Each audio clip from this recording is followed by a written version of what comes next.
किताब विपरण की रीत तो सच दा मार्ग भाग चौथा। लेखक सरदार गुरबख्श सिंह काला अफगाना। तीजे कांड का तीजा भाग। पाप कर्मा अथवा पुन कर्मा बारे गुरमत सिद्धांत। आवाज़ गुरजंट सिंह रूपवाली। वाहिगुरू जी का खालसा वाहिगुरू जी की फतेह। गुरमत इस दलील नूं मूलों नहीं मंनदी कि किसी मिथे हुए धार्मिक पुन कर्म के कीतियां मनुख का पाप नाश हो सकता है। इसलिए अपने पापां दे नाश करन दी इच्छा नाल जां परमात्मा दियां अथवा गुरु दियां खुशियां लैण दी इच्छा नाल किसी प्रकार का दान पुन करना, तीर्थ इशनान करने, बड़ी शरधा नाल पूजा भेटा करदियां धार्मिक ग्रंथां दे विधियां अनुसार पाठ करने जां करवाने अथवा जग आदि करने सब निसफल हन। दिखावे वाले सब आडंबर विपरण की रीत हैं। महान कोश के 764 सफ़े ते पाप के अर्थ इस प्रकार लिखे हैं। अजिहा कर्म जिस तो अपने आप नूं बचाइए दोष, कुकर्म, नीच कर्म, अशुभ कम, मंदा कम है। गुरमत विच नंबर 1 करतार तो बेमुखताश, नंबर 2 दिल दिखाउणा, नंबर 3 उद्यम का त्याग, 3 उग्र पाप हैं। माया के जिस प्रभाव ने देवी देवते पैदा किए सन उस मायाग्रसी सोच ने ही पापां अते पुन्नां का चक्कर चलाया। गुरमत विच अजिहे पाप कर्म अथवा पुन कर्म दोवें एक समान हैं, भाव दोवें ही भरम हैं अते हंकार नाल जुड़े होण करके प्रभु का सिमरन विसारते हैं। जोत की जात जात की ज्योति, तित लागे कंचुआ फल मोती, कवन सो घर जो निरभौ कहिए, भौ भज जाए अभय होए रहिए रहाओ। तट तीर्थ नहीं मन पत्याए, चार आचार रहे उरजाए, पाप पुन दोए एक समान, निज घर पारस तजो गुण आन। कबीर निर्गुण नाम न रोस, इस परचाए परचे रहो एस। पन्ना 325। अर्थ परमात्मा की बनाई हुई सारी सृष्टि है। इस सृष्टि के जीवां की जो बुद्धि है उस नूं कच दे मोती फल लगे हुए हैं। भाव कोई चंगे पुन कर्मां वाले पासे लगा होया है अते कोई मंदे पाप कर्मां वाले पासे लगा होया है। वो किहड़ा थां है जिहड़ा डर तो खाली है, जिथे रिहां हिरदे का डर दूर हो सकता है, जिथे निडर हो के रह सकीदा है। प्रश्न है मन की भै रहत अवस्था किवें बनती है। रहाओ किसी पवित्र नदी के कंढे जां तीर्थ ते जाके भी मन थावें नहीं आउंदा। उत्थे भी लोग पुन पाप के भरम विच रुझे पए हैं, पर पाप अते पुन दोवें ही इक्को जिहे हैं। पाप दोवें ही वासना वल दौड़ाई फिरदे हैं। माया का लालच पाप कराउंदा है अते पाप तो पैदा होने वाला डर भी माया का ही दूजा रूप है जो पुन कर्म करवाउंदा है। भाव दान पुन, अखंड पाठ, तीर्थ इशनान आदि। हे मन, नीचों ऊच करन वाला पारस प्रभु तेरे अंदर ही है, तां ते पाप पुन वाले होर गुण अंदर धारने छड्ड दे अते प्रभु नूं अपने अंदर संभाल। उस दी याद नूं अपने हिरदे दा सदीवी टिकाणा बना। हे कबीर, माया दे मोह तो उच्चे प्रभु दे नाम नूं ना भुला। अपने मन नूं नाम जपण दे आरे ला के नाम विच रुझिया रहो। काया अंदर हौमै मेरा, जम्मण मरण न चूकै फेरा। गुरमुख होवे सो हौमे मारे, सच्चो सच ते आवणिया। काया अंदर पाप पुन दोए भारी, दोही मिलकै सृष्ट उपाई। दोवें मार जाए इकत घर आवै, गुरमत सहज समावणिया। पन्ना 126। अर्थ जिस मनुख के शरीर विच हौमे अथवा ममता प्रबल रूप विच है उस मनुख का जन्म मरण रूप गेड़ नहीं मुकदा। जिहड़ा मनुख गुरु के सन्मुख रहिंदा है, भाव गुरु की सिੱਖਿਆ ते तुरदा है, वो अपने अंदरों हौमे मार लैंदा है ते वो सदा प्रभु की याद नाल जुड़िया रहिंदा है। हौमे के प्रभाव हेठ रहण वाले मनुख के शरीर विच हौमे तो पैदा होए दो भरा पाप ते पुन वसदे हैं। भाव हंकार गरसिया मन अपनी मत नूं उच्चा जाण के ਮਾਇਆ ਦੇ ਲੋਭ ਦਾ ਮਾਰਿਆ ਕਈ ਅਜਿਹੇ ਕਰਮ ਕਰਦਾ ਹੈ ਜਿਨ੍ਹਾਂ ਨੂੰ ਪਾਪ ਕਰਮ ਮੰਨਿਆ ਗਿਆ ਹੁੰਦਾ ਹੈ ਅਤੇ ਫਿਰ ਉਹਨਾਂ ਪਾਪਾਂ ਨੂੰ ਨਾਸ਼ ਕਰਨ ਵਾਸਤੇ ਪੁੰਨ ਕਰਮ ਕਰਦਾ ਹੈ। ਅਰਥਾਤ ਪੁੰਨ ਕਰਮ ਕਰਕੇ ਪਾਪ ਨਾਸ਼ ਕਰ ਸਕਣ ਦਾ ਅਹੰਕਾਰ ਵੀ ਪਹਿਲਾਂ ਤੋਂ ਨਾਲ ਹੀ ਟਿਕਿਆ ਹੁੰਦਾ ਹੈ। ਪਾਪ ਅਤੇ ਪੁੰਨ ਨੇ ਮਿਲ ਕੇ ਜਗਤ ਰਚਨਾ ਕੀਤੀ ਹੈ। ਭਾਵ ਸਾਰੇ ਜਗਤ ਦੇ ਲੋਕਾਂ ਦੇ ਮਨਾਂ ਅੰਦਰ ਵਾਸਤੇ ਅਹੰਕਾਰ ਦੀ ਉਪਜ ਇਹਨਾਂ ਦੋ ਭਰਾਵਾਂ ਪਾਪ ਅਤੇ ਪੁੰਨ ਦਾ ਪ੍ਰਭਾਵ ਬਣਿਆ ਹੋਇਆ ਹੈ। ਜਿਹੜਾ ਮਨੁੱਖ ਗੁਰੂ ਦੀ ਮੱਤ ਲੈ ਕੇ ਇਹਨਾਂ ਦੋਹਾਂ ਦੇ ਪ੍ਰਭਾਵ ਨੂੰ ਮਾਰਦਾ ਹੈ ਉਹ ਇੱਕੋ ਘਰ ਵਿੱਚ ਟਿਕ ਜਾਂਦਾ ਹੈ। ਭਾਵ ਉਸ ਹਿਰਦੇ ਘਰ ਵਿੱਚ ਜਿੱਥੇ ਪ੍ਰਭੂ ਦਾ ਟਿਕਾਣਾ ਹੈ ਉੱਥੇ ਇੱਕੋ ਥਾਂ 'ਤੇ ਹੀ ਆ ਟਿਕਦਾ ਹੈ। ਭਾਵ ਮਨ ਭਟਕਣੋਂ ਹਟ ਕੇ ਸੰਤੋਖੀ ਹੋ ਜਾਂਦਾ ਹੈ ਅਤੇ ਪ੍ਰਭੂ ਚਰਨਾਂ ਵਿੱਚ ਲੀਨ ਹੋ ਜਾਂਦਾ ਹੈ। ਸਾਡੇ ਜਿਹੇ ਸਧਾਰਨ ਮਤ ਵਾਲਿਆਂ ਨੂੰ ਉਹਨਾਂ ਸੁਧਾਰਕਾਂ ਦੀ ਗੱਲ ਵਜ਼ਨਦਾਰ ਲੱਗਦੀ ਹੈ ਜਿਨ੍ਹਾਂ ਧਰਮ ਗੁਰੂਆਂ ਨੇ ਆਪਣੇ ਚੇਲਿਆਂ ਨੂੰ ਪਾਪ ਕਰਮਾਂ ਦੇ ਭਿਆਨਕ ਸਿੱਟੇ ਸਮਝਾ ਕੇ ਉਹਨਾਂ ਤੋਂ ਬਚੇ ਰਹਿਣ ਦਾ ਉਪਦੇਸ਼ ਦਿੱਤਾ ਸੀ। ਜਿਨ੍ਹਾਂ ਮਨੁੱਖਾਂ ਨੂੰ ਕਿਸੇ ਪਾਪ ਕਰਮ ਅਤੇ ਪੁੰਨ ਕਰਮ ਦੇ ਫਰਕ ਦਾ ਪਤਾ ਹੀ ਨਾ ਹੋਵੇ ਉਹਨਾਂ ਨੇ ਮੰਦੇ ਕਰਮਾਂ ਤੋਂ ਭਲਾ ਕਿਵੇਂ ਬਚ ਸਕਣਾ ਸੀ। ਉਹਨਾਂ ਦੀ ਏਡੀ ਕੋਸ਼ਿਸ਼ ਨਾਲ ਵੀ ਜੇ ਕੋਈ ਨਿਆਰਾ ਸਮਾਜ ਨਾ ਉਸਰ ਸਕਿਆ ਤਾਂ ਇਸ ਵਿੱਚ ਉਹਨਾਂ ਦਾ ਕੀ ਦੋਸ਼। ਪਰ ਦੁਨੀਆ ਦਾ ਸੁਧਾਰਕ ਅਤੇ ਇਤਿਹਾਸਕਾਰ ਹੈਰਾਨ ਹੋਇਆ ਮੂੰਹ ਵਿੱਚ ਉਂਗਲਾਂ ਪਾ ਖਲੋਤਾ ਸੀ ਜਦ ਉਸ ਨੇ ਵੇਖਿਆ ਕਿ ਗੁਰੂ ਨਾਨਕ ਨਿਰੰਕਾਰੀ ਜੀ ਨੇ ਪਾਪ ਕਰਮਾਂ ਅਥਵਾ ਪੁੰਨ ਕਰਮਾਂ ਦੀ ਸੂਚੀ ਵੀ ਕੋਈ ਨਹੀਂ ਸੀ ਦਿੱਤੀ ਅਤੇ ਇੱਕ ਅਜਿਹੇ ਮਨੁੱਖਾਂ ਦਾ ਸਮਾਜ ਪੰਥ ਸਿਰਜ ਵਿਖਾਇਆ ਸੀ ਜਿਹੜਾ ਕਿਸੇ ਨੂੰ ਦੁਖੀ ਕਰਨਾ ਜਾਣਦਾ ਹੀ ਨਹੀਂ ਸੀ।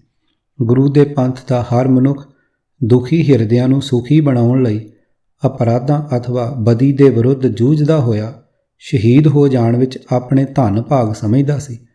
ਜਿਸ ਨੇ ਸਦਾ ਸਰਬੱਤ ਦੇ ਭਲੇ ਦੀ ਅਰਦਾਸ ਕਰਨੀ ਆਪਣਾ ਧਰਮ ਬਣਾ ਲਿਆ ਸੀ। ਆਓ ਵਿਚਾਰੀਏ ਕਿ ਗੁਰਦੇਵ ਨੇ ਏਡਾ ਵੱਡਾ ਚਮਤਕਾਰ ਕਿਵੇਂ ਕਰ ਵਿਖਾਇਆ ਸੀ। ਜਿਸ ਮਨੁੱਖ ਸ਼੍ਰੇਣੀ ਵਿੱਚੋਂ ਨਰੋਏ ਅਤੇ ਸੁੱਚ ਆਚਾਰ ਵਾਲੇ ਸੰਤ ਸੂਰਮੇ ਨਿਆਰੇ ਖਾਲਸੇ ਦਾ ਨਿਰਮਾਣ ਕਰਨਾ ਸੀ ਉਸ ਮਨੁੱਖ ਦਾ ਸਰੀਰ ਭਰਮਾਂ ਗ੍ਰਸੀਆਂ ਝੂਠੀਆਂ ਬ੍ਰਾਹਮਣੀ ਰੀਤਾਂ ਦੀ ਉਪਜ ਘਿਣਾਵਣੇ ਪਾਪਾਂ ਨਾਲ ਗਲ ਤਾਈਂ ਭਰਿਆ ਹੋਇਆ ਸੀ। ਇਹ ਸਰੀਰ ਕੂੜ ਕੁਸੱਤ ਭਰਿਆ ਗਲ ਤਾਈਂ ਪਾਪ ਕਮਾਏ। ਪੰਨਾ 245। ਅਜਿਹੇ ਸੰਸਕਾਰਾਂ ਦੇ ਲੇਖਾਂ ਨੂੰ ਮਿਟਾ ਸਕਣਾ ਅਸੰਭਵ ਮੰਨਿਆ ਗਿਆ ਸੀ। ਗੁਰਬਾਣੀ ਦਾ ਫਰਮਾਨ ਹੈ ਲੇਖ ਨਾ ਮਿਟਾਈ ਹੈ ਸਖੀ ਜੋ ਲਿਖਿਆ ਕਰਤਾਰ। ਪੰਨਾ 937। ਭਾਵ ਕਰਤਾਰ ਦੇ ਬਣਾਏ ਹੋਏ ਨਿਯਮ ਅਨੁਸਾਰ ਲਿਖੇ ਹੋਏ ਸੰਸਕਾਰਾਂ ਦੇ ਲੇਖ ਮਨੁੱਖ ਦੀ ਕਿਸੇ ਚਤੁਰਾਈ ਨਾਲ ਨਹੀਂ ਮਿਟ ਸਕਦੇ। ਭਾਈ ਗੁਰਦਾਸ ਜੀ ਦੇ ਕਥਨ ਅਨੁਸਾਰ ਬਾਬਾ ਦੇਖੈ ਧਿਆਨ ਧਰ ਜਲਤੀ ਸਭ ਪ੍ਰਿਥਵੀ ਦਿਸਾ ਆਈ ਬਾਝੋਂ ਗੁਰੂ ਗੁਬਾਰ ਹੈ ਕਰਦੀ ਸੁਣੀ ਲੁਕਾਈ। ਵਾਰ ਨੰਬਰ 1 ਪੌੜੀ ਨੰਬਰ 24।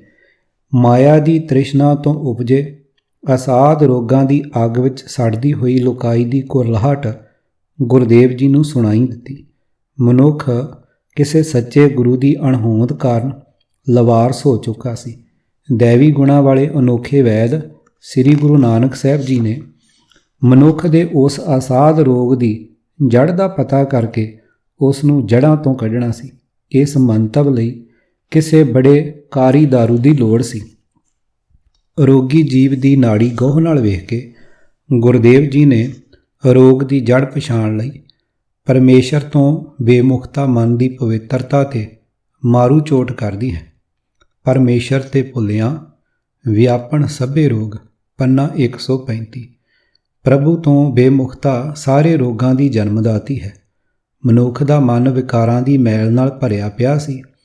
ਅਜਿਹੇ ਰੋਗੀ ਅਤੇ ਕੁਕਰਮੀ ਮੈਲੇ ਮਨ ਵਾਲਾ ਮਨੁੱਖ ਹਰੇਕ ਤਰ੍ਹਾਂ ਦੇ ਸਵਾਦਾਂ ਤੇ ਰਸਾਂ ਕਸਾਂ ਦੇ ਚਸਕਿਆਂ ਵਿੱਚ ਫਸ ਕੇ ਕਈ ਸਰੀਰਕ ਰੋਗ ਸਹੇੜ ਲੈਂਦਾ ਹੈ। ਸਾਧ ਕੀਤੇ ਦੁੱਖ ਪਰ ਫੁੜੇ ਪੂਰਬ ਲਿਖੇ ਮਾਏ ਸੁਖ ਥੋੜੇ ਦੁੱਖ ਅਗਲੇ ਦੁਖੈ ਦੁੱਖ ਵਿਹਾਏ। ਪੰਨਾ 999। ਭਾਵ ਪਰਮੇਸ਼ਵਰ ਨੂੰ ਭੁੱਲ ਜਾਣ ਨਾਲ ਆਤਮਿਕ ਅਤੇ ਸਰੀਰਕ ਹਰ ਪ੍ਰਕਾਰ ਦੇ ਰੋਗਾਂ ਵਿੱਚ ਫਸ ਕੇ ਮਨੁੱਖ ਦੁਖੀ ਹੁੰਦੇ ਹਨ। ਜਥਾ ਕੋਟ ਕਲੇਸ਼ਾ ਉਪਜੈ ਨਾਨਕ ਬਿਸਰੇ ਨਾਉ। ਪੰਨਾ 522। ਰੋਗੀ ਦੀ ਜੜ ਦਾ ਪਤਾ ਲਾ ਲੈਣ ਉਪਰੰਤ ਫਿਰ ਪਾਪਾਂ ਅਪਰਾਧਾਂ ਦੀ ਦੁਰਗੰਧ ਨਾਲ ਭਰੇ ਮਨੁੱਖ ਦੇ ਮਨ ਨੂੰ ਧੋ ਸਕਣ ਵਾਲਾ ਕਾਰੀ ਇਲਾਜ ਵੀ ਕਾਮਲ ਵੈਦ ਨੇ ਲੱਭ ਲਿਆ। ਭਰੀਐ ਮਤ ਪਾਪਾਂ ਕੈ ਸੰਗ, ਉਹ ਧੋਪੈ ਨਾਵੇਂ ਕੇ ਰੰਗ। ਜਪਜੀ। ਤੇ ਫਿਰ ਸਤਿਗੁਰੂ ਫਰਮਾਇਆ, ਕਾਰੀ ਇਹ ਕਰੇ। ਪੰਨਾ 554। ਗੁਰੂ ਨਾਨਕ ਦੀ ਪ੍ਰਯੋਗਸ਼ਾਲਾ ਵਿੱਚ ਪ੍ਰਭੂ ਦਾ ਨਿਰੰਤਰ ਸਿਮਰਨ ਰੂਪੀ ਅਮੋਘ ਦਾਰੂ ਤਿਆਰ ਹੋਇਆ। ਧੁਰੋਂ ਆਉਂਦੀ ਬਾਣੀ ਉਚਾਰਨ ਵਾਲੇ ਗੁਰੂ ਨਾਨਕ ਨਿਰੰਕਾਰੀ ਨੇ ਫਰਮਾਨ ਕੀਤਾ, ਕੱਟੇ ਪਾਪ ਅਸੰਖ ਨਾਵੇਂ ਇੱਕ ਕਣੀ। ਪੰਨਾ 1283। ਸਪਸ਼ਟ ਰੂਪ ਵਿੱਚ ਸਿੱਧ ਹੋ ਗਿਆ ਕਿ ਪਰਮਾਤਮਾ ਤੋਂ ਬੇਮੁਖਤਾ ਹੀ ਸਾਰੇ ਪਾਪਾਂ ਦੀ ਜੜ ਹੈ। ਗੁਰੂ ਬਾਬੇ ਨੇ ਪਾਪਾਂ ਦਾ ਮੂਲ ਇਹ ਦੱਸਿਆ, ਨਿਕਟ ਵਸਤ ਕੋ ਜਾਣੇ ਦੂਰ, ਪਾਪੀ ਪਾਪ ਕਮਾਹੀ। ਪੰਨਾ 741।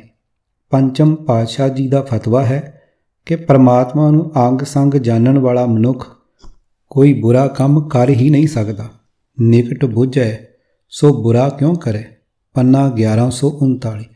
ਸੋ ਪ੍ਰਭੂ ਤੋਂ ਬੇਮੁਖਤਾ ਨੂੰ ਗੁਰਮਤਿ ਨੇ ਉਗਰ ਪਾਪ ਅਥਵਾ ਸਭ ਤੋਂ ਭਿਅੰਕਰ, ਡਰਾਉਣਾ ਅਤੇ ਘੋਰ ਪਾਪ ਘੋਸ਼ਿਤ ਕਰ ਦਿੱਤਾ।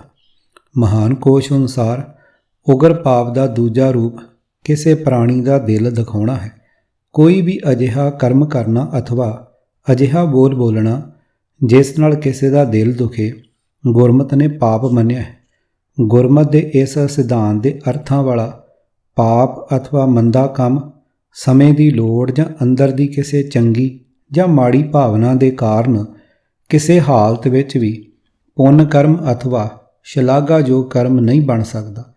ਮਨੁੱਖ ਦਾ ਹਿਰਦਾ ਭਾਵੇਂ ਕਿਸੇ ਵੀ ਭਾਵਨਾ ਨਾਲ ਦੁਖੀ ਕੀਤਾ ਜਾਵੇ, ਉਹ ਪਾਪ ਤੋਂ ਪੁੰਨ ਨਹੀਂ ਬਣ ਸਕਦਾ। ਫੁੱਟਨੋਟ।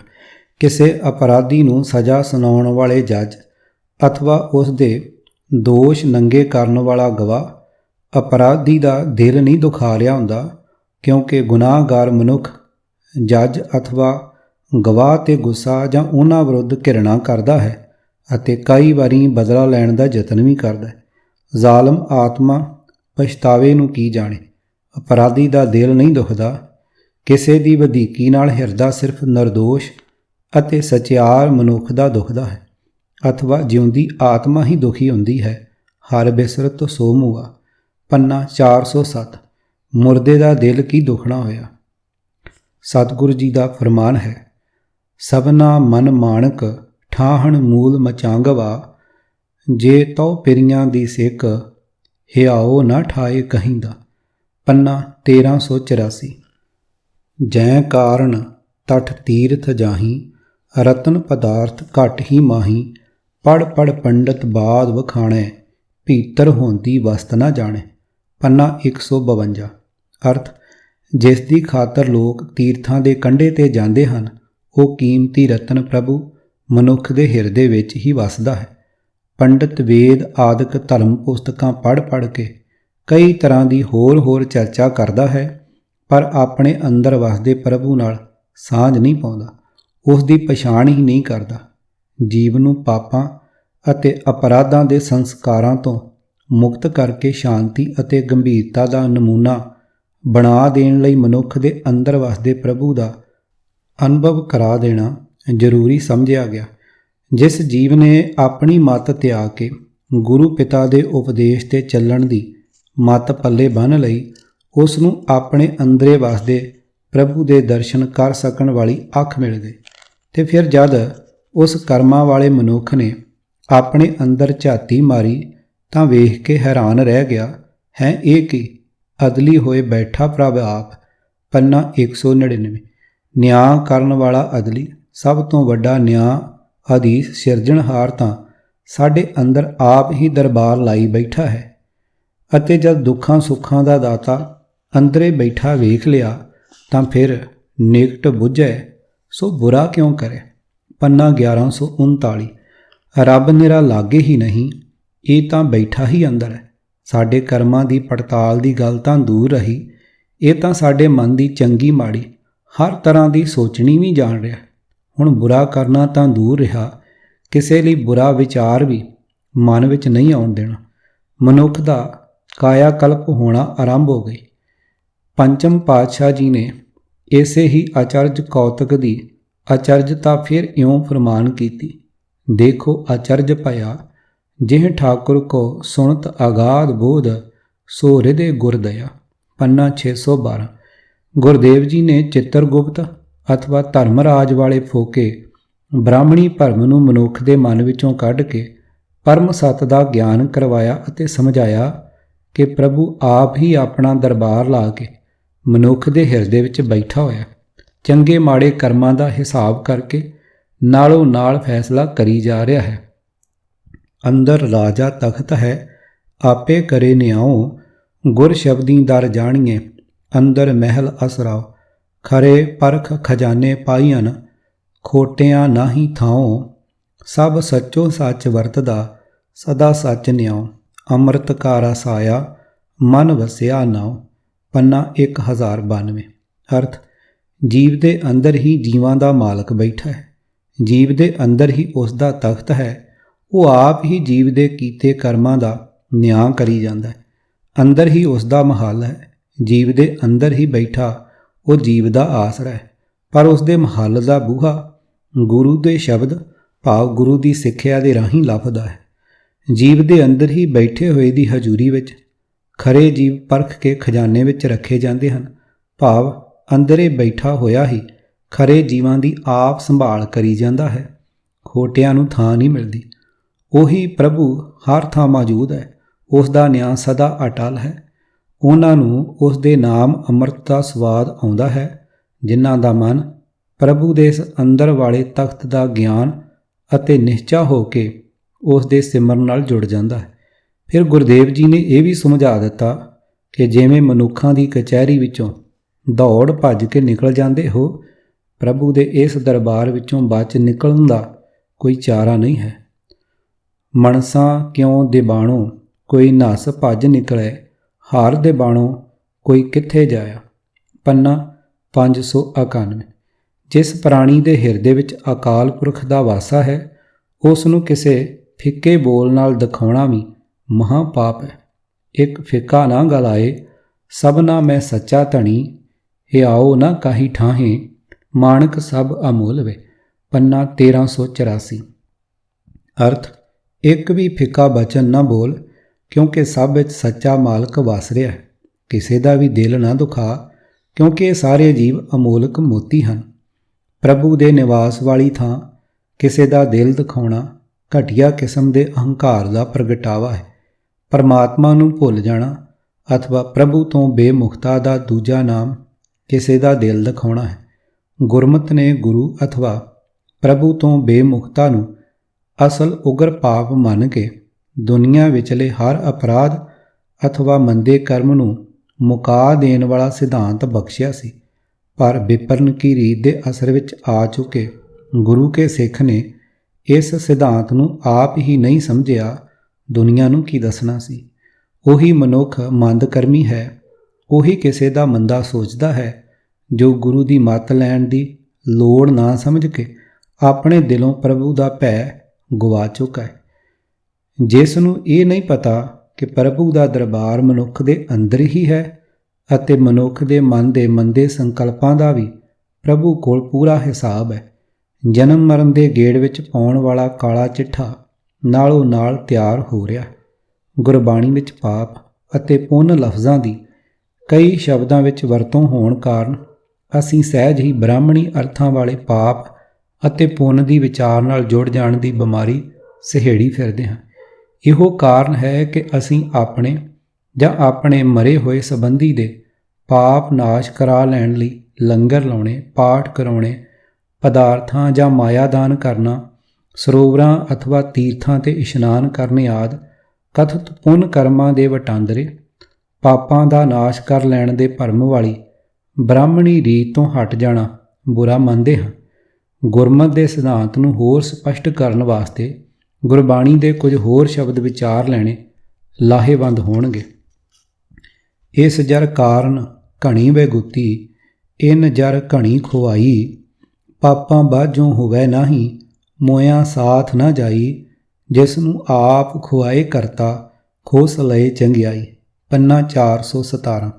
ਅਰਥ, ਇਸ ਧਨ ਦੀ ਖਾਤਰ ਬਹੁਤ ਲੁਕਾਈ ਖੁਆਰ ਹੁੰਦੀ ਹੈ ਅਥਵਾ ਇਸ ਧਨ ਨੇ ਬਹੁਤ ਦੁਨੀਆ ਨੂੰ ਖੁਆਰ ਕੀਤਾ ਹੈ। ਪਾਪ ਅਥਵਾ ਜ਼ੁਲਮ ਕਰਨ ਤੋਂ ਬਿਨਾਂ ਇਹ ਦੌਲਤ ਇਕੱਠੀ ਨਹੀਂ ਹੋ ਸਕਦੀ ਤੇ ਮਰਨ ਵੇਲੇ ਇਹ ਇਕੱਠੀ ਕਰਨ ਵਾਲੇ ਦੇ ਨਾਲ ਨਹੀਂ ਜਾਂਦੀ। ਪਰ ਜੀਵ ਵੀ ਬੇਬਸ ਹੋਇਆ ਹੁੰਦਾ ਹੈ। ਪਰਮਾਤਮਾ ਦੇ ਹੀ ਬਣਾਏ ਨਿਯਮ ਅਨੁਸਾਰ ਮਨੁੱਖ ਨੇ ਮੰਦੇ ਕਰਮਾਂ ਦੇ ਜਿਹੜੇ ਸੰਸਕਾਰ ਆਪਣੇ ਮਨ 'ਤੇ ਬਣਾਏ ਹੁੰਦੇ ਹਨ, ਸਮੇਂ ਦੇ ਚੱਕਰ ਨਾਲ ਜਦੋਂ ਉਹਨਾਂ ਸੰਸਕਾਰਾਂ ਦਾ ਪ੍ਰਭਾਵ ਪੈਂਦਾ ਹੈ ਤਾਂ ਮਨੁੱਖ ਦੇ ਅੰਦਰੋਂ ਉਹਨਾਂ ਦੀ ਚੰਗਿਆਈ ਅਥਵਾ ਸ਼ੁਭ ਗੁਣ ਅਲੋਪ ਹੋ ਜਾਂਦੇ ਹਨ ਅਤੇ ਮਨੁੱਖ ਗਲਤੀ ਕਰਨ 'ਤੇ ਮਜਬੂਰ ਹੋ ਜਾਂਦਾ ਹੈ। ਜ਼ਰੂਰੀ ਨੋਟ: ਗੁਰਬਾਣੀ ਦੇ ਇਸ ਸਿਧਾਂਤ ਨੂੰ ਕਦੇ ਨਹੀਂ ਵਿਸਾਰਨਾ ਕਿ ਬਾਣੀ ਵਿੱਚ ਪਾਪ ਦਾ ਅਰਥ ਉਹ ਕਰਮ ਅਥਵਾ ਵਿਚਾਰ ਹੈ ਜੋ ਪਰਮਾਤਮਾ ਅਤੇ ਗੁਰੂ ਤੋਂ ਬੇਮੁਖ ਹੋ ਕੇ ਕਿਸੇ ਦਾ ਦਿਲ ਦਿਖਾਉਣ ਦਾ ਕਾਰਨ ਬਣੇ। ਨਾਲ ਹੀ ਇਹ ਵੀ ਨਹੀਂ ਭੁੱਲਣਾ ਕਿ ਇਸ ਪਾਪ ਨੂੰ ਕਿਸੇ ਵੀ ਪੁੰਨ ਕਰਮ ਅਥਵਾ ਕਿਸੇ ਵੀ ਅਜਿਹੇ ਕਰਮ ਜਿਸ ਦਾ ਕੀਤਾ ਜਾਣਾ ਅੱਖੀਆਂ ਨਾਲ ਵੇਖਿਆ ਜਾ ਸਕੇ ਜਾਂ ਸਿਰਫ ਸੁਣਨ ਖਾਤਰ ਹੀ ਕੰਨਾਂ ਨਾਲ ਸੁਣਿਆ ਜਾ ਸਕੇ ਅਥਵਾ ਅਜਿਹੀ ਵਿਚਾਰ ਜਿਸ ਦਾ ਸਾਕਾਰ ਰੂਪ ਲੋਕਾਂ ਨੂੰ ਵਿਖਾਇਆ ਜਾ ਸਕੇ, ਕਿਸੇ ਪਾਪ ਨੂੰ ਨਾਸ ਨਹੀਂ ਕਰ ਸਕਦਾ।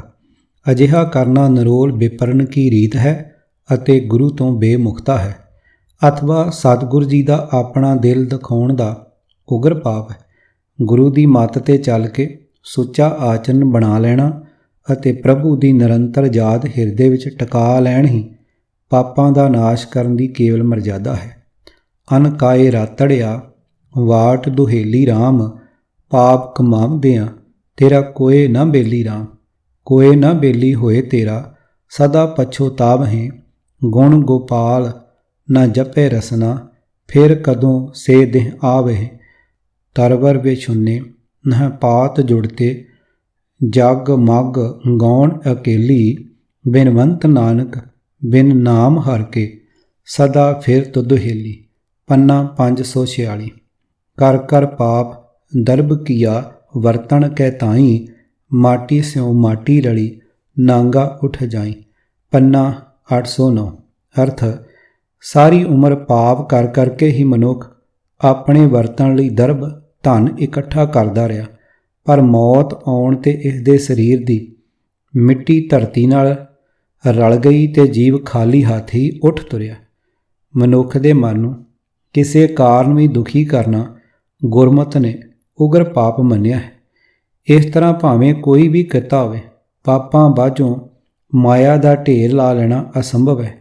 ਕਿਸੇ ਨਾ ਕਿਸੇ ਢੰਗ ਨਾਲ ਪ੍ਰਭੂ ਦੇ ਮਹੱਲ ਨੂੰ ਭਾਵ ਮਨੁੱਖ ਦੇ ਹਿਰਦੇ ਨੂੰ ਚੋਟ ਜ਼ਰੂਰ ਪਹੁੰਚਾਈ ਜਾਂਦੀ ਹੈ।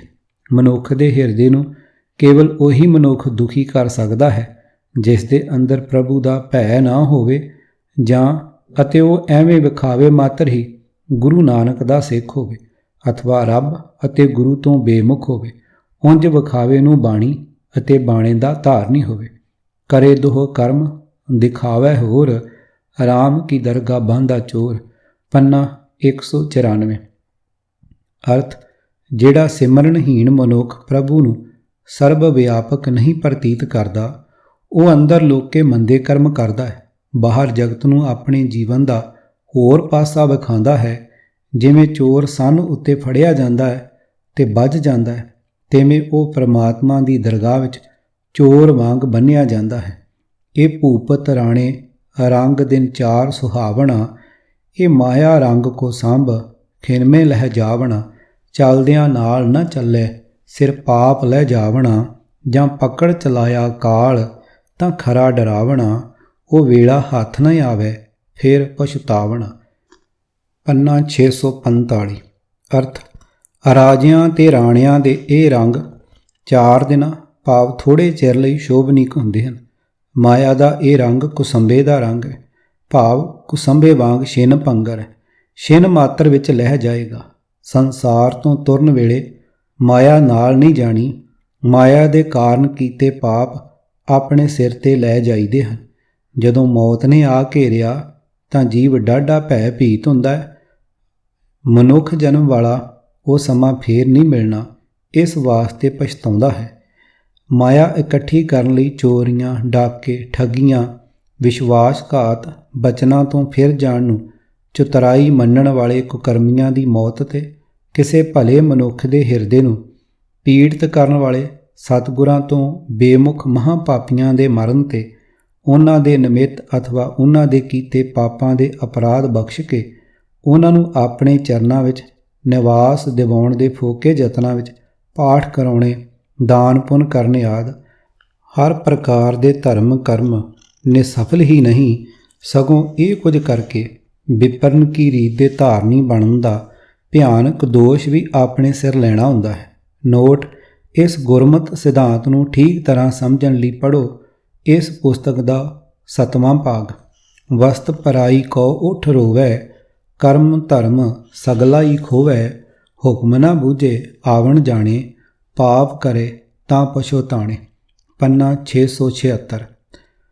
ਪਰ ਧਨ ਦੋਖ ਕਿਛ ਪਾਪ ਨ ਫੇੜੇ, ਜਮ ਜੰਧਾਰ ਨ ਆਵੇ ਨੇੜੇ। ਪੰਨਾ 684। ਗੁਰਬਾਣੀ ਵਿੱਚ ਪਾਪੀ ਵੀ ਉਸ ਨੂੰ ਹੀ ਕਿਹਾ ਹੈ ਜੋ ਗੁਰੂ ਅਥਵਾ ਪ੍ਰਭੂ ਤੋਂ ਬੇਮੁਖ ਹੈ। ਰੇ ਪਾਪੀ ਤੈਂ ਕਵਨ ਕੀ ਮਤ ਲੀਨ, ਨਿਮਖ ਕਰੀ ਨ ਸਿਮਰ ਸੁਆਮੀ, ਜੀਓ ਪਿੰਡ ਜਿਨ ਦੀਨ ਰਹਾਓ। ਪੰਨਾ 1225। ਅਰਥ: ਇਹ ਪਾਪੀ, ਤੂੰ ਕਿਸ ਦੀ ਭੈੜੀ ਮਤ ਲੈ ਲਈ ਹੈ? ਜਿਸ ਮਾਲਕ ਪ੍ਰਭੂ ਨੇ ਤੈਨੂੰ ਇਹ ਜਿੰਦ ਦਿੱਤੀ, ਇਹ ਸਰੀਰ ਦਿੱਤਾ, ਉਸ ਨੂੰ ਤੂੰ ਘੜੀ ਭਰ ਵੀ ਅੱਖ ਝਮਕਣ ਜਿਤਨੇ ਸਮੇਂ ਲਈ ਵੀ ਯਾਦ ਨਹੀਂ ਕਰਦਾ। ਰਹਾਓ। ਰਾਮ ਮੋਕੋ ਹਰਜਨ ਮੇਲ ਪਿਆਰੇ, ਮੇਰੇ ਪ੍ਰੀਤਮ ਪ੍ਰਾਣ ਸਤਿਗੁਰ ਗੁਰਪੂਰਾ, ਹਮ ਪਾਪੀ ਗੁਰ ਨਿਸਤਾਰੇ। ਰਹਾਓ। ਪੰਨਾ 493। ਮੇਰੇ ਪ੍ਰੀਤਮਾ, ਤੂੰ ਕਰਤਾ ਕਰ ਵੇਖ, ਹਉ ਪਾਪੀ ਪਾਖੰਡੀਆ, ਭਾਈ ਮਨ ਤਨ ਨਾਮ ਵਿਸੇਖ। ਰਹਾਓ। ਪੰਨਾ 636। ਅਰਥ: ਹੇ ਮੇਰੇ ਪ੍ਰੀਤਮ ਪ੍ਰਭੂ, ਤੂੰ ਮੇਰਾ ਕਰਤਾਰ ਹੈ। ਮੈਨੂੰ ਪੈਦਾ ਕਰਕੇ ਤੂੰ ਹੀ ਮੇਰੀ ਸੰਭਾਲ ਕਰਕੇ ਮੈਨੂੰ ਵਿਕਾਰਾਂ ਤੋਂ ਬਚਾ। ਮੈਂ ਪਾਪੀ ਪਾਖੰਡੀ ਹਾਂ। ਪਿਆਰੇ, ਮੇਰੇ ਮਨ ਵਿੱਚ, ਮੇਰੇ ਤਨ ਵਿੱਚ ਆਪਣੇ ਨਾਮ ਦੀ ਮਹੱਤਤਾ ਪੈਦਾ ਕਰ। ਰਹਾਓ। ਜਿਨ੍ਹਾਂ ਗੁਰ ਗੋਪਿਆ ਆਪਣਾ, ਤੇ ਨਰ ਬੁਰਿਆਰੀ, ਹਰ ਜੀਓ ਤਿਨ ਕਾ ਦਰਸ਼ਨ ਨਾ ਕਰੋ, ਪਾਪਿਸ਼ਟ ਹਤਿਆਰੀ। ਪੰਨਾ 651। ਅਰਥ: ਜਿਹੜੇ ਮਨੁੱਖ ਆਪਣੇ ਸਤਿਗੁਰ ਦੀ ਨਿੰਦਿਆ ਕਰਦੇ ਹਨ, ਉਹ ਬਹੁਤ ਭੈੜੇ ਹਨ। ਰੱਬ ਮਿਹਰ ਕਰੇ, ਭਾਈ ਅਜਿਹੇ ਮਨੁੱਖਾਂ ਦਾ ਦਰਸ਼ਨ ਨਾ ਕਰੋ, ਉਹ ਵੱਡੇ ਪਾਪੀ ਅਤੇ ਹਤਿਆਰੇ ਹਨ। ਅਗਲੇ ਸ਼ਬਦ ਵਿੱਚ ਪਾਪ ਲਫ਼ਜ਼ ਦੀ ਵਰਤੋਂ ਕੀਤੇ ਬਿਨਾਂ ਹੀ ਸਤਿਗੁਰਾਂ ਨੇ ਬੜੇ ਮਿੱਠੇ ਢੰਗ ਨਾਲ ਸਾਡੀਆਂ ਬਦੀਆਂ ਦਾ ਸਾਨੂੰ ਗਿਆਨ ਕਰਾ ਕੇ ਅਕਾਲ ਪੁਰਖ ਦੀ ਨੇੜਤਾ ਦਾ ਰਾਹ ਵਿਖਾਇਆ ਹੈ। ਚੋਰ ਸਲਾਹੇ ਚੀਤ ਨਾ ਭੀਜੈ, ਜੇ ਬਦੀ ਕਰੇ ਤਾਂ ਤਸੂ ਨਾ ਸੀਜੈ। ਚੋਰ ਕੀ ਹਾਮਾ ਭਰੇ ਨਾ ਕੋਏ, ਚੋਰ ਕੀਆ ਚੰਗਾ ਕਿਉ ਹੋਏ। ਸੁਣ ਮਨ ਅੰਧੇ ਕੁੱਤੇ ਕੁੜਿਆਰ, ਬਿਨ ਬੋਲੇ ਬੂਝੀਏ ਸਚਿਆਰ। ਰਹਾ। ਚੋਰ ਸਵਾਲਿਓ ਚੋਰ ਸਿਆਣਾ, ਖੋਟੇ ਕਾ ਮੁੱਲ ਏਕ ਦੁਗਾਣਾ। ਜੇ ਸਾਥ ਰਖੀਏ ਦੀਜੇ ਰਲਾਏ, ਜਾਂ ਪਰਖੀਏ ਖੋਟਾ ਹੋਏ ਜਾਏ। ਜੈਸਾ ਕਰੇ ਸੋ ਤੈਸਾ ਪਾਵੈ, ਆਪ ਬੀਜ ਆਪੇ ਹੀ ਖਾਵੈ। ਜੇ ਵਡਿਆਈਆਂ ਆਪੇ ਖਾਏ, ਜਿਹੀ ਸੁਰਤ ਤਹਿ ਰਾਹ ਜਾਏ। ਜੇ ਸੋ ਕੂੜੀਆਂ ਕੂੜ ਕਬਾੜ, ਭਾਵੇ ਸਭ ਆਖੋ ਸੰਸਾਰ। ਤੁਧ ਭਾਵੇ ਅੱਧੀ ਪਰਵਾਨ, ਨਾਨਕ ਜਾਣੇ ਜਾਣ ਸੁਜਾਨ। ਪੰਨਾ 662। ਅਰਥ: ਜੇ ਕੋਈ ਚੋਰ ਉਸ ਹੁਕਮ ਦੀ, ਜਿਸ ਦੇ ਸਾਹਮਣੇ ਉਸ ਦਾ ਮੁਕੱਦਮਾ ਪੇਸ਼ ਹੈ, ਖੁਸ਼ਾਮਦ ਕਰੇ, ਤਾਂ ਉਸ ਨੂੰ ਇਹ ਯਕੀਨ ਨਹੀਂ ਬਣ ਸਕਦਾ ਕਿ ਇਹ ਬੱਚਾ ਸੱਚਾ ਹੈ। ਜੇ ਉਹ ਚੋਰ ਹਾਕਮ ਦੀ ਬਦਖੋਈ ਕਰੇ, ਤਾਂ ਵੀ ਉਹ ਰਤਾ ਭਰ ਨਹੀਂ ਕਾਬਰਦਾ। ਕੋਈ ਵੀ ਮਨੁੱਖ ਚੋਰ ਦੇ ਚੰਗੇ ਹੋਣ ਦੀ ਗਵਾਹੀ ਨਹੀਂ ਹੋ ਸਕਦਾ। ਜਿਹੜਾ ਮਨੁੱਖ ਲੋਕਾਂ ਦੀਆਂ ਨਜ਼ਰਾਂ ਵਿੱਚ ਚੋਰ ਮੰਨਿਆ ਗਿਆ, ਉਹ ਖੁਸ਼ਾਮਦਾਂ ਜਾਂ ਬਦਖੋਈਆਂ ਨਾਲ ਹੋਰਨਾਂ ਦੇ ਸਾਹਮਣੇ ਚੰਗਾ ਨਹੀਂ ਬਣ ਸਕਦਾ। ਇਹ ਅੰਨੇ, ਲਾਲਚੀ ਤੇ ਝੂਠੇ ਮਨ, ਧਿਆਨ ਨਾਲ ਸੁਣ। ਸੱਚਾ ਮਨੁੱਖ ਬਿਨਾਂ ਬੋਲਿਆਂ ਹੀ ਪਛਾਣਿਆ ਜਾਂਦਾ ਹੈ। ਰਹਾਓ। ਭਾਵ ਪ੍ਰਭੂ ਦੇ ਦਰਬਾਰ ਵਿੱਚ ਦਾਨ ਪੁੰਨ, ਅਖੰਡ ਪਾਠ, ਤੀਰਥ ਇਸ਼ਨਾਨਾਂ ਆਦਿ ਦੀ ਸਿਫਾਰਿਸ਼ ਨਹੀਂ ਚੱਲਣੀ। ਸ਼ੁੱਧ ਆਤਮਾ ਨੂੰ ਬਿਨਾਂ ਕਿਸੇ ਸਿਫਾਰਿਸ਼ ਦੇ ਹੀ ਆਦਰ ਮਿਲ ਜਾਂਦਾ ਹੈ। ਚੋਰ ਪਿਆ ਸੋਹਣਾ ਬਣੇ, ਪਰ ਆਖਰ ਉਹ ਹੈ ਤਾਂ ਚੋਰ ਹੀ। ਉਸ ਦੀ ਕਦਰ ਕੀਮਤ ਨਹੀਂ ਪੈਂਦੀ। ਜਿਵੇਂ ਖੋਟੇ ਰੁਪਏ ਦਾ ਮੁੱਲ 2 ਕੌਡੀ ਹੀ ਹੈ, ਜੇ ਖੋਟੇ ਰੁਪਏ ਨੂੰ ਖਰਿਆਂ ਵਿੱਚ ਰੱਖ ਦਈਏ, ਖਰਿਆਂ ਵਿੱਚ ਰਲਾ ਦਈਏ, ਤਾਂ ਵੀ ਜਦੋਂ ਉਸ ਦੀ ਪਰਖ ਹੁੰਦੀ ਹੈ ਤਦੋਂ ਉਹ ਖੋਟਾ ਹੀ ਕਿਹਾ ਜਾਂਦਾ ਹੈ। ਭਾਵ ਨਿਰੇ ਬਾਹਰਲੇ ਭੇਖਾਂ ਨਾਲ ਵੀ ਮਨੁੱਖ ਚੰਗਾ ਨਹੀਂ ਬਣ ਸਕਦਾ। ਮਨੁੱਖ ਜੈਸਾ ਕੰਮ ਕਰਦਾ ਹੈ ਵੈਸਾ ਹੀ ਉਸ ਦਾ ਫਲ ਪਾਉਂਦਾ ਹੈ। ਹਰ ਕੋਈ ਆਪ ਕਰਮਾਂ ਦੇ ਬੀਜ ਬੀਜ ਕੇ ਆਪ ਹੀ ਫਲ ਖਾਂਦਾ ਹੈ। ਜੇ ਕੋਈ ਮਨੁੱਖ ਹੋਵੇ ਤਾਂ ਖੋਟਾ, ਪਰ ਆਪਣੀਆਂ ਵਡਿਆਈਆਂ ਦੀਆਂ ਕਸਮਾਂ ਚੁੱਕੀ ਜਾਏ, ਉਸ ਦਾ ਇਤਬਾਰ ਨਹੀਂ ਬਣ ਸਕਦਾ, ਕਿਉਂਕਿ ਮਨੁੱਖ ਦੀ ਜਿਹੋ ਜਿਹੀ ਮਨੋਵਾਸਨਾ ਹੈ ਉਹੋ ਜਿਹੇ ਰਸਤੇ ਉੱਤੇ ਉਹ ਤੁਰਦਾ ਹੈ ਤੇ ਉਸ ਦਾ ਪਾਜ ਉਕੜ ਜਾਂਦਾ ਹੈ। ਆਪਣਾ ਇਤਬਾਰ ਜਮਾਉਣ ਲਈ ਚਲਾਕ ਬਣ ਕੇ ਭਾਵੇਂ ਸਾਰੇ ਸੰਸਾਰ ਨੂੰ ਝੂਠੀਆਂ ਗੱਲਾਂ ਤੇ ਗੱਪਾਂ ਆਖੀ ਜਾਵੇ, ਪਰ ਹੇ ਪ੍ਰਭੂ, ਕੋਈ ਮਨੁੱਖ ਤੈਨੂੰ ਧੋਖਾ ਨਹੀਂ ਦੇ ਸਕਦਾ। ਹੇ ਪ੍ਰਭੂ, ਜੇ ਦਿਲ ਖਰਾ ਹੋਵੇ ਤਾਂ ਇੱਕ ਸਿੱਧੜ ਮਨੁੱਖ ਵੀ ਤੈਨੂੰ ਪਸੰਦ ਆ ਜਾਂਦਾ ਹੈ, ਤੇਰੇ ਦਰ ਤੇ ਕਬੂਲ ਹੋ ਜਾਂਦਾ ਹੈ। ਹੇ ਨਾਨਕ, ਘਟ ਘਟ ਕੀ ਜਾਣਨ ਵਾਲਾ ਸੁਜਾਨ ਪ੍ਰਭੂ ਸਭ ਕੁਝ ਜਾਣਦਾ ਹੈ। ਦਿਨ ਰਾਤ ਕਮਾਇੜੋ ਸੋ ਆਇਓ ਮਾਥੈ, ਜਿਸ ਪਾਸ ਲੁਕਾਇੰਦੜੋ ਸੋ ਵੇਖੀ ਸਾਥੈ। ਸੰਗ ਦੇਖੈ ਕਰਨ ਹਾਰਾ, ਕਾਏ ਪਾਪ ਕਮਾਈਐ, ਸੁਕ੍ਰਿਤ ਕੀਜੈ ਨਾਮ ਲੀਜੈ, ਨਰਕ ਮੂਲ ਨਾ ਜਾਈਐ। ਆਠ ਪਹਿਰ ਹਰ ਨਾਮ ਸਿਮਰੋ, ਚਲੈ ਤੇਰੇ ਸਾਥੇ, ਭਜ ਸਾਧ ਸੰਗਤ ਸਦਾ ਨਾਨਕ, ਮਿਟੇ ਦੋਖ ਕਮਾਤੇ। ਪੰਨਾ 461। ਹਨੇਰੇ ਵਿੱਚ ਜਾਂ ਦਿਨੇ ਹੀ ਠੀਕ ਸਮਾਂ ਤਾੜ ਕੇ ਲੋਕਾਂ ਦੀ ਅੱਖ ਬਚਾ ਕੇ ਕੀਤੇ ਕਰਮ ਵੀ ਬਹੁਤਾ ਕਰਕੇ ਪਾਪ ਕਰਮ ਹੀ ਹੁੰਦੇ ਹਨ। ਅਜਿਹੇ ਕੁਕਰਮ ਕਰਨ ਸਮੇਂ ਮਨੁੱਖ ਇਹ ਭੁੱਲ ਜਾਂਦਾ ਹੈ ਕਿ ਜਿਸ ਪ੍ਰਭੂ ਨੇ ਚੰਗੇ ਮੰਦੇ ਕੰਮਾਂ ਦਾ ਲੇਖਾ ਰੱਖਣਾ ਹੈ ਉਸ ਦੇ ਅੰਦਰ ਹੀ ਬੈਠਾ ਹੋਇਆ ਹੈ। ਗੁਰਦੇਵ ਜੀ ਦਾ ਉਪਦੇਸ਼ ਹੈ ਕਿ ਨੇਕੀ ਦੀ ਕਿਰਤ ਕਰਦਿਆਂ ਸਦਾ ਪ੍ਰਭੂ ਨੂੰ ਆਪਣੀ ਯਾਦ ਵਿੱਚ ਰੱਖਣਾ ਹੀ ਸੱਚੀ ਭਗਤੀ ਹੈ ਅਤੇ ਇਹ ਸ੍ਰੇਸ਼ਟ ਧਰਮ ਕਰਮ ਹੈ। ਇਹੀ ਕੁਝ ਮਨੁੱਖ ਦੇ ਨਾਲ ਜਾਣਾ ਹੈ ਅਤੇ ਇਸੇ ਨਹੀਂ ਪਰਲੋਕ ਵਿੱਚ ਸਹਾਈ ਹੋਣਾ ਹੈ। ਗੁਰਮਤਿ ਸਿਧਾਂਤ ਦਾ ਇੱਕ ਪੱਖ ਇਹ ਵੀ ਸਦਾ ਚੇਤੇ ਵਿੱਚ ਰੱਖਣਾ ਹੈ, ਜੋ ਛੂਟੋਂ ਤੋ ਜਾਏ ਪਿਆਲ, ਜੋ ਕਾਢਿਓ ਤੋ ਨਦਰ ਨਿਹਾਲ, ਪਾਪ ਪੁੰਨ ਹਮਰੇ ਵਸ ਨਾਹੇ, ਰਸਕ ਰਸਕ ਨਾਨਕ ਗੁਣ ਗਾਹੇ। ਪੰਨਾ 899। ਅਰਥ, ਜਦੋਂ ਕਿਸੇ ਜੀਵ ਦੇ ਹੱਥੋਂ ਪ੍ਰਭੂ ਦਾ ਪੱਲਾ ਛੁੱਟ ਜਾਂਦਾ ਹੈ ਤਦੋਂ ਉਹ ਮਾਨੋ ਪਤਾਲ ਵਿੱਚ ਜਾ ਪੈਂਦਾ ਹੈ। ਜਦੋਂ ਪ੍ਰਭੂ ਆਪ ਉਸ ਨੂੰ ਪਤਾਲ ਵਿੱਚੋਂ ਕੱਢ ਲੈਂਦਾ ਹੈ ਤਾਂ ਉਸ ਦੀ ਮਿਹਰ ਦੀ ਨਿਗਾਹ ਨਾਲ ਉਹ ਤਨੋਂ ਮਨੋਂ ਖਿੜ ਜਾਂਦਾ। ਹੇ ਨਾਨਕ, ਆਖ ਹੇ ਭਾਈ, ਚੰਗੇ ਮਾੜੇ ਕੰਮ ਕਰਨੇ ਅਸਾਂ ਜੀਵਾਂ ਦੇ ਵੱਸ ਵਿੱਚ ਨਹੀਂ ਹਨ। ਜਿਨ੍ਹਾਂ ਉੱਤੇ ਉਹ ਮਿਹਰ ਕਰਦਾ ਹੈ ਉਹ ਬੰਦੇ ਬੜੇ ਪ੍ਰੇਮ ਨਾਲ ਉਸ ਦੇ ਗੁਣ ਗਾਉਂਦੇ ਹਨ। ਗੁਰਮਤਿ ਦੇ ਇਸ ਸਿਧਾਂਤ ਨੂੰ ਕਦੇ ਅੱਖੋਂ ਓਹਲੇ ਨਾ ਕਰੋ ਕਿ ਸੰਸਾਰ ਰਚਨਾ ਇੱਕ ਖੇਡ ਹੈ। ਅਸੀਂ ਪ੍ਰਭੂ ਦੇ ਹੱਥਾਂ ਦੀਆਂ ਨਰਦਾਂ ਹਾਂ, ਪਰ ਇਸ ਖੇਡ ਵਿੱਚ ਉਸ ਨੇ ਸਾਨੂੰ ਆਪਣੀ ਮਰਜ਼ੀ ਨਾਲ ਕਰਮ ਕਰਨ ਲਈ ਸੁਤੰਤਰ ਵੀ ਕੀਤਾ ਹੋਇਆ। ਮਨੁੱਖ ਨੂੰ ਕਰਮ ਦੀ ਸੁਤੰਤਰਤਾ ਦੇਣੀ ਵੀ ਉਸ ਦੀ ਇੱਕ ਖੇਡ ਹੀ ਹੈ। ਸਾਨੂੰ ਕਦੇ ਵੀ ਆਪਣੀ ਕਿਸੇ ਪ੍ਰਾਪਤੀ 'ਤੇ ਗਰਬ ਨਹੀਂ ਕਰਨਾ ਚਾਹੀਦਾ ਅਤੇ ਕਿਸੇ ਨੁਕਸਾਨ 'ਤੇ ਸੋਗਵਾਰ ਨਹੀਂ ਹੋਣਾ ਚਾਹੀਦਾ।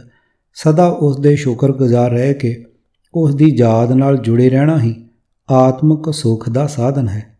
ਪਾਪ ਪੁੰਨ ਵਰਤੇ ਸੰਸਾਰਾ, ਹਰਖ ਸੋਗ ਸਭ ਦੁੱਖ ਹੈ ਭਾਰਾ, ਗੁਰਮੁਖ ਹੋਵੈ ਸੋ ਸੁਖ ਪਾਏ, ਜਿਨ ਗੁਰਮੁਖ ਨਾਮ ਪਛਾਤਾ ਹੈ। ਪੰਨਾ 1052। ਕਿਤਾਬ ਵਿਪਰਨ ਕੀ ਰੀਤ ਤੋਂ ਸੱਚ ਦਾ ਮਾਰਗ ਭਾਗ ਚੌਥਾ। ਲੇਖਕ ਸਰਦਾਰ ਗੁਰਬਖਸ਼ ਸਿੰਘ ਕਾਲਾ ਅਫਗਾਨਾ। ਤੀਜੇ ਕਾਂਡ ਦਾ ਤੀਜਾ ਭਾਗ। ਆਵਾਜ਼ ਗੁਰਜੰਟ ਸਿੰਘ ਰੂਪਵਾਲੀ। ਵਾਹਿਗੁਰੂ ਜੀ ਕਾ ਖਾਲਸਾ, ਵਾਹਿਗੁਰੂ ਜੀ ਕੀ ਫਤਿਹ।